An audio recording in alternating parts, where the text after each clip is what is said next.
做一个关于2026年的预测了，称之为赤马红羊，都会有一些大的这种动荡呢。那如果我们不同的五行在明年的产生的化学反应会不会不一样呢？如果你木旺，那以火为用，它可以来生财啦。木星属金的人，八字生弱，那遇到了丙午，对，那就是官杀了。轻者就是官非啦，重者就是牢狱啦。最近的黄金啊，包括我们的股市啦，还有理财方面，火多土焦，就失去了这个生命力了。奇门遁甲来看一下我们这个2026年的运势。哪些人可以得到财富？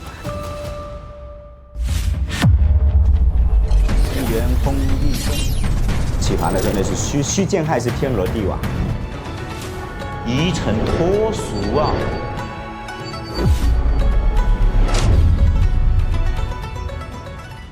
！Hello， 我是道元。Hello， 大家好，我是安南。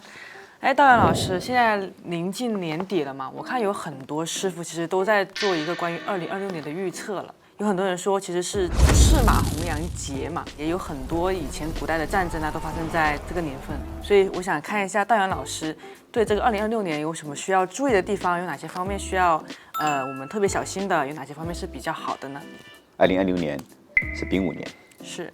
那么2027年叫做丁未年，他们合在一起称之为赤马红羊。但实际上呢，就每60年有一次，在我们中国的历史上面发生大灾难，也会在这些年份。对，因为明年的太岁方在正南，在政治上呢，在经济上呢，都会有一些大的这种动荡呢。太岁当头坐，无福反有祸，而整个南方坐在太岁这个方位，所以呢，整体来讲，南方的动荡就比较大。再加上2026年9宫飞星的五黄落在了那个正南方，是它又是太岁方，所以那这个宫位就比较差一些。那其实老师，我知道时势造英雄嘛，就是再乱的局势也是机遇跟那个危机同在嘛。这个丙午年的火气这么强，那如果说喜火的人是不是会特别的有优势呢？就是如果你八字忌火，那当然是很痛苦的。可是你八字如果你喜用神为火的话，它是干支一气的火，因为天干是丙火嘛，地支是丁火，丁火为这个丙火的阳刃，八字喜火，那当然是很好的。那如果我们不同的五行在明年的产生的化学反应会不会不一样呢？那当然了。所以我们讲是，比如说以火为用的，是吧？如果你木旺，那以火为用，那火的话就是你的食神和三官啦，是，它可以来生财啦，就会得到一些这种机会了，或者靠自己发力。明白了。因为食神三官又代表才华嘛，然后食伤泄秀以后，这个人的才华能够得到展现嘛，对，然后食伤又来生财的，所以就会对财富上的格局会提高很多了。那如果说是忌火的话，又有什么负面的影响呢？有没有什么具体的案例可以讲一下？如果你是忌火的，我也看你什么五行。比如说你是以火为官星的，为官杀的，比如说你是五行属金的人，那么八字生弱，那遇到了丙午，对，那就是官杀了。官杀来克身，轻者就是官非啦，重者就是牢狱了。这个是金命了，对吧？那么比如说你八字忌火的，如果你是木命八字生弱，那么就食伤泄得太厉害了，容易出现这个摆烂的情况呢。小孩子的话，如果你是食神和三官过强，他不喜欢读书了，他辍学了，他比较喜欢谈恋爱了。比如说男孩子，如果你三官太重，那三官是来生财的，男命呢是我克者为财，所以他19岁他就谈恋爱了，然后就不读书了，10几岁的时候开始有那种行为了。那这个是我们从我们人身上去延展的。那再看一下，如果我们是从经济方面呢，就整个大的局势。本身是以火这个行业，比如说你高科技类的，比如说 AI， 比如说人工智能，比如说机器人，都可以比较旺了。因为都是属火的行列，在遇上火年的话，它的火势会更旺。那我有一个问题啊，就是比如说，因为火生土嘛，我知道。那现在房地产这个势头已经不是很好了嘛，掉下来了很多。然后那火生土在这个年份里面，会不会说房地产有回弹的趋势呢？那我就请问大家，今年是2025年，那2025年是什么？乙巳年。乙巳年其实你讲巳也是火，天干生地支，那为什么房地产会跌那么厉害呢？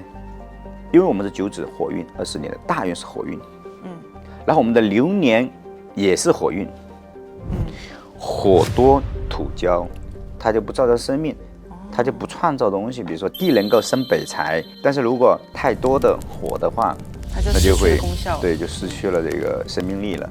我的判断是，这房地产还是会持续的这种下行。对。那刚刚老师前面说到了 AI 啦，科技行业会更好嘛？那会不会相当于说它的就业几率也大了，机会也更多了呢？它的表现形式是不一样的。可能原来我们在制造业更多的就比如说在传统的行业里面，它的形式变化了。比如说现在人人都自媒体，可是你的就业就是一部手机，是吧？发一些作品。每一次的这种经济结构的调整，都会带来很大的这种机会。但是我觉得机会的同时，可能会造成有一个特别内卷的一个趋势的形成了。就是任何时代，我的任何时候其实都是卷的，就中国人就是都是卷的。那会不会加剧呢？这个火年会不会加剧这个内卷的情况？就火的一个特性就是同归于尽啊。这个没听过哎，火的这个特性。所以你有很多人就是你控制不了自己的情绪。我们讲火为什么是同归于尽啊？比如说我们把这张桌子说了，这个桌子烧没了，火就灭了。是，这个桌子没说完，火不会灭。哦，我明白了。所以火的特性就是同归于尽。为什么说在2026年可能就是各行各业会卷得更厉害了？你不让我，我不让你，火没有谦让的。是，就是我这个行业做不起来，你也别想做起来。你做起来我就要卷死你，价格战也好，或者说我们卷时长也好，反正就是卷。那我知道道阳老师其实也有金融方面的专业知识嘛。那我们最近的黄金啊，真的很火，炒得很高。这个黄金的趋势到底还会不会继续往上涨，还是会回调？包括我们的股市啦，还有理财方面，那我们明年的投资到底是应该把钱握在自己手里，还是适合放手一搏？我个人还是蛮乐观的哦，但是仅代表个人观点哈，不代表什么投资建议。然后比如说黄金，就是中国有一句俗话叫做什么？乱世的黄金嘛，盛世收藏嘛。所以如果你判断现在你觉得全世界的那个动态到底是乱世还是盛世，如果你认为它是一个乱世的话，黄金它就会什么？持续上涨，持续会上涨，而且是你看不到顶的。然后这个过程中好像跌了，引起一些恐慌，你跌下来还是900多块钱一克呀，是不是？所以最终它还是往上涨的，一定的，这是可以确定的。这个过程中它会不会有回调的这种可能性？这是有的。我讲黄金，那么股市，我也认为在四中全会以后，中国的 A 股一定会创新高，会持续的创新高。内地在这么多年以来啊，就是由股市开始，几乎是每8年一个牛市，对。然后的话，我们现在已经10年没有牛市了。我认为在2026年呢，实际上任何人都应该去做流动市场的配置，都应该去拥抱这个金融市场啊，把自己的财产分为几个部分，就哪一些是可以让你去投资的，并且做长期的这种规划。趁着2026年还没到来，然后我们2025年，然后我们多学习一下这一个金融衍生品，在中国的资本市场上面，然后甚至在全球的资本市场上面，这个机遇肯定是要大过于风险的。其实我觉得不单单只是要学习我们的一个金融方面的知识，知道命理知识也很重要。因为当你知道了命理之后，你再结合你的金融知识，你就可以做到所向披靡。那当然了，我们屏幕前的观众朋友就可以添加我们的 WhatsApp， 然后去联系我们戴然老师的小助理，不管是学习也好，或者说是看八字也好，我们都可以给你定制一套比较完美的方案。那刚刚我们讲完了八字啦，那我想要从道元老师最擅长的奇门遁甲来看一下我们这个2026年的运势。我们知道奇门是用来干嘛的？奇门比如说我们看个人命运用终身盘，终身盘就是你个人的八字，然后的话用奇门的方式给你排好盘，这叫一个人的终身盘。那么另外呢，就是我们在预测某一件事情的时候，我们就是用实盘，对，就当下起局。对，那我今天也是全网第一次哦，我尝试一下，是，然后的话来起一个在2026年的第一天的第一个好的时辰，比如说辰时，对。然后起一个奇门盘，然后我们来解读一下这个2026年这个奇门盘吧，好吧？好，盘我已经起好了。那我们可以把2026年这一个立春的那一天看作是2026年的那一刻的一个实盘，对吧？在哪个方面求财啊会好一点点？哪些人可以得到财富？方位可能不好的，对，或者方位比较吉利的一些地方。那一天是己酉日，以它的天干，我们看它的落宫在哪一个宫位？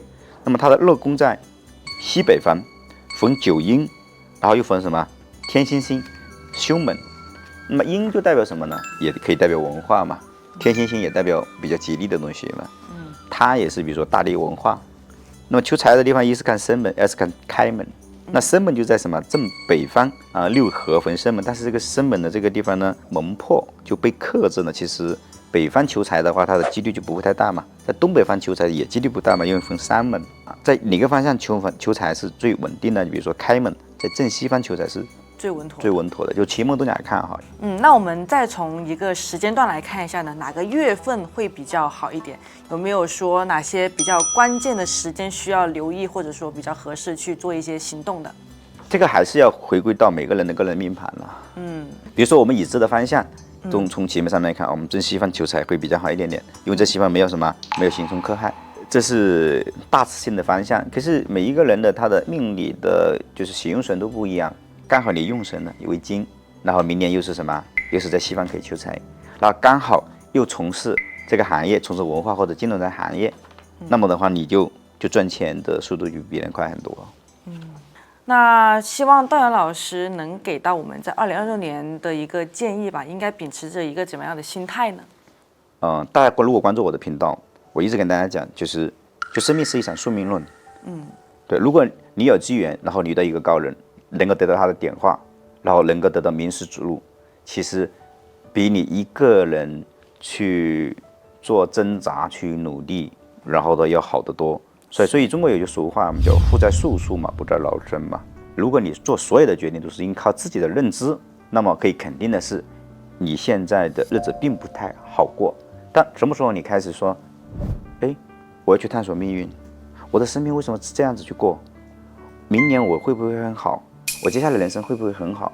那么你又有机缘看到现在这个频道，所以你不妨留下你的联系方式，或者是说你找到我们的小助理，让我们的小助理可以为你服务，对吧？甚至于老师也会为你服务。是，其实就是相当于说把自己的命运掌握在自己的手里，而不要说我们顺势而为。我们要找到那个关键的节点，然后相当于是一个标杆，然后我们就顺着那个目标一直往前行就可以了。因为我们人的命运都在三界内，都在五行中，所以我想就是说，人这一辈子一定要搞清楚自己的命运的归宿，然后你自己是什么样子，然后的话你的大运是什么样子，然后你的财富指数是有多少。对，我觉得这个很关键。是的，那也感谢我们道阳老师对于我们2026年的精彩的一个分享，让我们在明年呢能有一个比较具体的方向和目标了。那如果大家对我们的八字或者奇门遁甲感兴趣，都可以点我们的评论区的置顶链接，去添加我们道阳老师助理的 WhatsApp， 我们一起来进入我们的学习群，学习道阳老师分享的一些术数啦和我们一些有趣的小知识。那当然啦，我们这一期视频别忘了订阅和分享。那我们这期节目就差不多到这里结束了，我们下期再见。下期再见，拜拜。拜拜。